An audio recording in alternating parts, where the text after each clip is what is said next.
السلام علیکم، میں ہوں فرحت عباس شاہ اور آپ دیکھ رہے ہیں لاہور ٹی وی۔ ہماری اسٹیبلشمنٹ پاکستان کی سیاسی سماجی تاریخ میں پہلی دفعہ اتنی مشکلات کا شکار نظر آ رہی ہے، اور اس کی وجہ یہ ہے کہ اب جنگ کرنے کے یا انفارمیشن کنٹرول کے پیرامیٹرز بدل گئے ہیں، معیارات چینج ہو گئے ہیں، اور جنگیں جو ہیں اب پہلے نمبر پہ جس کو جنگ کنسیڈر کیا جا رہا ہے وہ معاشی جنگ ہے، دوسرے نمبر پہ جسے جنگ کنسیڈر کیا جا رہا ہے وہ ہے انفارمیشن وارفیئر کی جنگ۔ یعنی اب انفارمیشن کی جنگ جو جیتے گا وہ ہی ونر قرار پائے گا، فاتح وہ ہوگا۔ جو معیشت کی جنگ جس کی جو جیت گیا، مضبوطی سے لڑ گیا، جس کی معیشت مضبوط ہوئی، وہی فاتح قرار پائے گا۔ کیونکہ اب کوئی بھی ملک جو ہے وہ پریفر یہ کرتا ہے، اس کی ترجیح یہ ہوتی ہے، جو جنگ مسلط کرنے والے ملک ہیں خاص طور پہ میں بتا رہا ہوں، باقی چھوٹے ملک تو جو ہے نا وہ کسی سازش کا شکار ہو کے جنگوں کے لیے مجبور ہو جائیں تو وہ علیحدہ بات ہے، لیکن جو غریب اور چھوٹے ممالک ہیں ان کو پتہ ہے کہ جنگ ہماری معیشت برباد کر دے گی، اگر ہم جیت بھی گئے تو ہم جیت کے بھی ہار جائیں گے۔ پہلی دفعہ لگ یہ رہا ہے کہ اسٹیبلشمنٹ جو ہے وہ اپنے آپ کو چاروں طرف سے گھرا ہوا محسوس کر رہی ہے۔ مثال کے طور پر ایک طرف امریکہ کا دباؤ، جس نے وہ مداخلت کی، ہم مان لیتے ہیں کہ مداخلت کی مداخلت، دوسری طرف IMF کا دباؤ کہ جی قیمتیں بڑھائیں، ٹیکسز بڑھائیں، پرائسز ہائی کر دیں، عوام کے اوپر بوجھ ڈالیں، سبسڈیاں آپ کھینچ لیں واپس، اس کا دباؤ اپنی جگہ۔ تیسرا جو موجودہ حکمران ہیں ان کا دباؤ کیا ہے کہ جی ہمیں مدد کریں، یا مدد نہ بھی کریں تو خاموش رہیں، ہم اپنے کیسز کو، چاہے ہم وہ جو ہے وہ پریشرائز کر کے ہم کیسز سے بچیں، چاہے ثبوت غائب کر کے بچیں، چاہے ریکارڈ جلا کے بچیں، چاہے وہ جو لوگ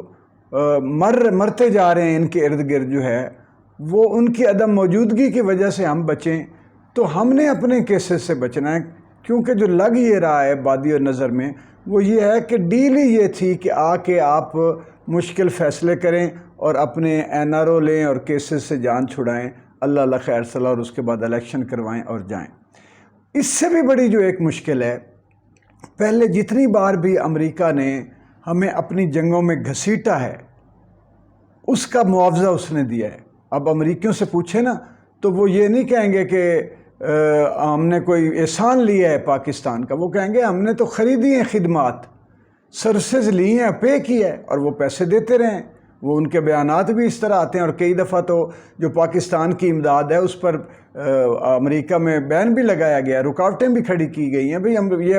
پاکستان، ہم اس کی مدد تو کرتے ہیں، پاکستان کو پیسے تو دیتے ہیں، لیکن وہ اس طرح ہمارا کام ان سے نکلتا نہیں ہے جس کی ہمیں توقع ہوتی ہے، یا جو ہمارا ایجنڈا ہوتا ہے، جو ہمارا آبجیکٹیو ہوتا ہے وہ پورا ہی نہیں ہوتا پاکستانی، اور کئی دفعہ وہ رکی ہیں ہماری امدادیں۔ لیکن وہ اسٹریٹجک پوزیشن ہونے کی وجہ سے اس وقت تک تو امریکہ جو ہے وہ پاکستان کی مدد کرتا رہا جب تک اس کی اپنی معیشت مضبوط تھی۔ اب تو یوں لگ رہا ہے کہ دنیا میں سب سے زیادہ کمزور معیشت جو ہے وہ امریکہ کی ہو گئی ہے، اگرچہ وہ پاکستان، سری لنکا یہ ہیں، لیکن وہ جتنا بڑا جائنٹ ہے، جتنی بڑی معیشت، کہتے ہیں جی دنیا کا سب سے نمبر 1 ملک ہے ملٹری طاقت، یا وہ سارے اخراجات، اس کے خرچے بھی اتنے بڑے ہیں، اور چائنا کا سب سے زیادہ مقروض وہ ہے، اس کی بدنامی یہی ہے۔ دوسرا، اس کو یوکرائن کے لیے جتنے فنڈز جو ہے وہ ریلیز کرنے پڑے ہیں ان پر بھی کوسچن ہوا ان کے ملک میں، کسی نے کہا ٹھیک ہے، کسی نے کہا غلط ہے، تو وہ ان کے پاس اب اتنے وہ پیسے نہیں ہیں کہ وہ پاکستان کی اس طرح مدد کر سکیں جس طرح پہلے پیسے بھیجتے رہے تھے ڈالرز۔ اور یہاں پہ اب دیکھیں فوج کو بالآخر اپنے بجٹ پہ کٹوتی لگانی پڑی، اپنی بہت ساری چیزیں اپنی، جیسے انہوں نے کفایت شعاری کا بتایا کہ مشقیں ہم نے کم کر دی ہیں، پیٹرولنگ کم کر دی ہے، تو یہ ہوا نہ، کرنا پڑا، یہ مشکل ہے۔ ایسی فوج جس کو اور زیادہ ویل ایکوپڈ ہونا چاہیے، جس کے پاس فیسلٹیز بڑھنی چاہیے، اب مہنگائی ان پر بھی اثر انداز ہوتی ہے، چلے بڑے آفیسرز جو گزارا کر لیں گے، یا جو اور بہت جن کو فیسلٹی حاصل ہے ان کو فرق نہیں پڑے گا، نیچے والے تو ہمارے جیسے ہی ہیں، وہ سپاہی، وہ جو حوالدار، صوبے دار، صوبے دار میجر، وہ کون ہے؟ وہ اب جیسے میں ہوں، جیسے آپ ہیں، جیسے وہ ہیں، وہ تو ہمارے جیسے بیچارے تھوڑی تنخواہوں پہ گزارا کرنے والے لوگ ہیں۔ تو مشکل فوج پہ بھی آ گئی نا۔ تو فوج یوں لگتا ہے کہ جیسے اس وقت چاروں طرف سے گھر گئی ہے۔ اور اگلی بات جو اس کی مشکل ہے وہ یہ ہے کہ پہلی دفعہ عوام کو نظر آ رہا ہے کہ فوج نے ایک تو عوامی حکومت کو ہٹانے میں نیوٹرل رہے کہ ہٹا دو، جس طرح بھی چاہے ووٹ خریدو، بریف کیس دو، ہوٹلوں میں بند کرو، امریکی سفارتکاروں سے ملو، جو بھی ہے کرو، یا وہ اس جو مراسلہ ہے اس کی مداخلت کے نتیجے میں وہ نیوٹرل ہوئے۔ لیکن سب سے بڑا اعتراض جو پہلی دفعہ پہلے بھی بار بار اٹھایا گیا کہ یہ کون لوگ ہیں؟ آپ نے بتایا تھا کہ یہ تو ملزمان اور مجرمان ہیں، اور اب یہ کیسے آ گئے ہمارے حکمران بن کے؟ اور اس سے بڑی وجہ، جو سب سے بڑی وجہ یہ ہے کہ عوام میں گھر بیٹھی غیر تعلیم یافتہ عورتوں سے لے کے جو دانا ہوتی ہیں، تعلیم یافتہ لوگوں سے بھی کئی دفعہ زیادہ دانا ہوتی ہیں، ان عورتوں سے لے کے جنہوں نے گھر چلانے ہیں، بجٹ بنانے ہیں، مزدوروں تک، بیچارے وکلا تک، بیچارے جو چھوٹے کاروباری ہیں ان تک، ہر یعنی جو چھوٹے موٹی نوکری پیشہ یا کوئی پرائیویٹ اپنے کام کرنے والے، ایک ایک باپ کو، ایک ایک بھائی کو جنہوں نے گھر چلانا ہے، ان کو یہ بات سمجھ آ رہی ہے کہ یہ جو کچھ ہوا ہے یہ ہمارا اتنا طاقتور ادارہ جو حکومتیں گرانے اور حکومتیں بنانے پر قادر ہے، جو جب چاہتا ہے عمران خان کو لے کے آ جاتا ہے، جب چاہتا ہے اس کی چھٹی کرا دیتا ہے، جب چاہتا ہے نواز شریف کی چھٹی کرا دیتا ہے، جب چاہتا ہے پھر وہی حکمران ہمارے سر پہ بٹھا دیتا ہے۔ میں آپ کو عوام کی باتیں بتا رہا ہوں، لوگ جو اس وقت کہہ رہے ہیں کہ یار یہ ان کو پتہ نہیں تھا کہ ہم مر جائیں گے، ہمارے پاس کچھ نہیں رہا، ہم برباد ہو جائیں گے، کھائیں گے کہاں سے، بل کہاں سے دیں گے، موٹر سائیکل کہاں سے چلائیں گے، کیا کریں گے، بجلی وہ عذاب، لوڈ شیڈنگ اور اس پہ بل ڈبل، کہاں سے ہم کریں، بچوں کی فیسیں کہاں سے دیں گے؟ پہلے یہاں پہ تجارتی سکول جو ہیں ان کی فیسیں دیکھیں، تجارتی جو کاروباری یونیورسٹیاں کی فیسیں دیکھیں، تجارتی ہسپتالوں کے حالات دیکھیں۔ ہمارے ہسپتال تو آپ اٹانومس بناتے گئے، سرکاری ہسپتال بنائے نہیں، اس کے علاوہ تجارتی ہسپتال بڑے سے بڑے کھلتے گئے۔ یہ پیچھے پوری گیم تو چلتی آ رہی ہے پرائیویٹائزیشن کے نام پر۔ ادارے ہماری بڑی بڑی جو سٹیل ملیں، پتہ نہیں کیا بنا ان کا، پتہ نہیں چلتا۔ آئی پی پیز جو ہیں، یہ بجلی بنانے والے ادارے، یہ بھی پرائیویٹ ہو گئے۔ پرائیویٹائزیشن کے نام پہ پہلے تو ہمارے ساتھ پیچھے پوری واردات ایک ڈالی جا چکی ہے، اور جب ہمیں بالکل پہاڑ کی آخری چوٹی پہ کھڑا کر دیا گیا ملک کو اور عوام کو، اور اس کے بعد دھکا دے دیا گیا۔ تو یہ ساری چیزیں جو ہیں وہ اسٹیبلشمنٹ کے نوٹس میں ہیں، اور سارا ان کو میرا خیال ہے کہ سمجھ آ رہی ہوگی کہ یہ ہم مشکلات میں پھنس گئے ہیں،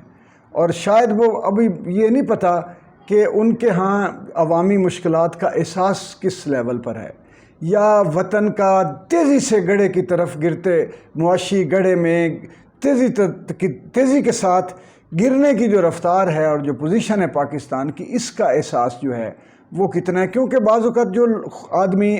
انفرادی سطح پر خود اپنا آسودہ ہوتا ہے اور مشکلات کا شکار نہیں ہوتا، تو وہ اسے لگتا ہے کہ شاید دوسرے بھی اتنی مشکلات کا شکار نہیں ہیں۔ ابھی یہ چونکہ میں نہیں کہہ سکتا، میرا اس طرح کا انٹریکشن نہیں ہے، لیکن مشکلات چاروں طرف سے نظر آ رہی ہیں۔ اور سب سے بڑی بات یہ ہے کہ اب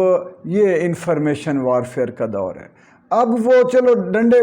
پولیس روک لے گی، کسی کو رینجرز روک لے گی، کسی کوئی ادارہ روک لے گا لوگوں کو جلوس نکالنے سے، لیکن یہ لوگوں کے ہاتھ میں جو موبائل آ گیا ہے، اور جو پاکستان میں بھی نہیں بیٹھے، جو دسترس میں بھی نہیں ہیں، تو پھر وہ جب آواز اٹھا رہے ہیں تو وہ اتنی تیزی سے مخالف آواز اٹھتی ہے، اتنی اب میں آپ کو بتاؤں کہ ہر آدمی اب یہاں پہ یوٹیوب کا میں آپ کو بتاتا ہوں کہ وہ لوگ جو ہے وہ فوج یعنی ویوز لینے کے لیے، کیونکہ اس سے ان کو کچھ 100 200 400 ڈالر ملیں گے یا زیادہ ملیں گے، ویوز لینے کے لیے اب فوج کے خلاف وہ بات کرتے ہیں تاکہ ہمارا روٹی روزی دن رات کوئی چل جائے۔ یہ تو حال ہے یوٹیوب کا، فیس بک کا، کیونکہ اب لاکھوں گھروں کی تو تقدیریں، روٹیاں یہاں سے چل رہی ہیں۔ تو اگر یہ بند ہو گیا تو پھر خودکشیاں مزید شروع ہو جائیں گی، پہلے شروع ہو چکی ہیں، جن کو دبایا جاتا ہے اور اخباروں میں لایا نہیں جاتا۔ اور ابھی کیوس دائیں بائیں سے، جیسے پنجاب اسمبلی میں آج کل انتہائی بحران اور کیوس پیدا ہوا ہے، کیونکہ حمزہ شہباز شریف صاحب کی جو غیر قانونی، جس کے بارے میں سارے لوگ اب ماہرین قانون کہہ رہے ہیں کہ یہ غیر قانونی حکومت ہے، اس میں جو کچھ اب کیا جا رہا ہے وہ ایک اتنا بڑا صوبہ اور وہ بحران کسی کے قابو میں ہی نہیں آ رہا۔ پھر یہ پاکٹس میں جو چیزیں ہوتی جا رہی ہیں، جو عمران خان صاحب نے لوگوں کو شعور دے دیا اس بے وفائی سے گھبرا کے، عمران خان نے اس بے وفائی سے دکھی ہو کر اور صدمے کی کیفیت میں آ کے کہ میں تو ہم لوگ تو ساتھ چلے تھے ملک کو بچانے کے لیے، تو یہ کیا ہو گیا میرے ساتھ کہ جن پہ تکیہ تھا وہی پتے ہوا دینے لگے۔ تو یہ ساری چیزیں مل کے انہوں نے مشکلات بڑھا دی ہیں۔ اب اس کے لیے وہ کیا سوچتے ہیں؟ عوام تو یہ سوچ رہی ہے کہ کسی طرح بھی ہمیں ان مشکلات سے بچایا جائے، ورنہ آپ جو ہے جو بھی حکمران ہے، جو بھی طاقتور ہے، وہ ہمارے ساتھ پھر مشکلات سہیں۔ ہاں، اب پیج پہ عوام اور اسٹیبلشمنٹ اور حکومت کا اب ایک پیج پہ آنے کا وقت آیا ہے کہ اگر ہمیں فاقے ہیں تو آپ فاقے اٹھائیں، ہمارے پاس پیٹرول نہیں ہے تو آپ بھی پیدل سفر کرتے ہوئے بسوں میں ہمیں نظر آئیں، ہمارے گھر میں بجلی نہیں ہے تو آپ بھی گرمی اور اندھیرے میں بیٹھیں، تو ہمیں پتہ چلے گا ہم ایک پیج پہ ہیں۔ وطن کے لیے، عوام کے لیے، اپنی سالمیت کے لیے، استحکام کے لیے پورا ملک ایک پیج پہ آ گیا ہے۔ اگر آپ اسی طرح اپنی آسائشات اور اپنی جو آپ کو حاصل ہیں مراد ان کو انجوائے کرتے رہیں گے، اور عوام جو ہے وہ معیشت کے اور معاشرت کے اس جہنم کا ایندھن بنتے جائیں گے، تو اس کا مطلب یہ ہے کہ ہم جو ہے نا ایک پیج پہ، آپ کا جو ایک پیج تھا اس کا مطلب یہ تھا کہ آپ سارے لوگ اٹھ کے ہماری طرف آ جائیں اور جو ہم کہیں، جو ہم چاہیں، جو ہم کریں اس کو تسلیم کرتے جائیں، تو ہم سمجھیں گے کہ ہم ایک پیج پر ہیں۔ آپ کی طرف ہم آنا ہمارے لیے اس لیے مشکل ہے کہ ہم تو ممکن ہی نہیں ہے، ہم تو نہیں آ سکتے۔ تو اب امید ہے میں یہ اس لیے بات آپ لوگوں تک پہنچائی ہے کہ اللہ کرے کہ احساس کے ساتھ کوئی سوچنے والا کوئی گروپ، کوئی تھنک ٹینک، کوئی بالغ نظر صاحب بصیرت انسان، با اختیار انسان یہ سوچنے پر اور اس کی سینسٹیوٹی کا اندازہ لگانے پر تیار ہو جائے، تاکہ یہ جو ہوتا ہے نا ڈوبتے کو تنکے کا سہارا، ہمیں کہیں سہارا نظر آئے۔ ہمارے چینل کو سبسکرائب کر لیں، ویڈیو کو لائک شیئر ضرور کیا کریں۔ بہت شکریہ۔